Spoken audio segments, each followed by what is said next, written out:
Yuragim ezilar, yuragim notinch. Ko'zimmas, ko'nglimning yoshiga to'ydim. Endi qachon ketar dilimdan o'kinch, onamning ko'nglini og'ritib qo'ydim. O'zimcha nimani talashdim, voh, shunchalar yomonman, shunchalar gumroh, yoki bilib qildim, yoki nogoh. Onamning ko'nglini og'ritib qo'ydim. Ovozim balandlab, so'zim cho'zilib, shaytonim zanjiri ketdi uzilib, hattoki u zotning haqligini bilib, onamning ko'nglini og'ritib qo'ydim. Mayli onajonim desam bo'lmasmi, mushtipari onamni ko'ngli to'lmasmi, xo'p bo'ladi deyish to'g'ri yo'lmasmi?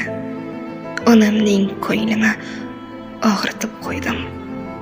O'zining dardlari yetib ortardi, turli tashvishlari qo'ldan tortardi. Haqsiz onajonim desam netardi? Onamning ko'nglini og'ritib qo'ydim. Hatto yo'q deyishga haqqim yo'q edi. Men aytgan gaplarim o'tli o'q edi. Mendan onamning ko'ngli to'q edi. Onamning ko'nglini og'ritib qo'ydim. Yoniga boraman, so'rayman uzr. Bolam demaguncha topmayman huzur. Mehri yo'llarimni yoritguvchi nur. Onamning ko'nglini og'ritib qo'ydim.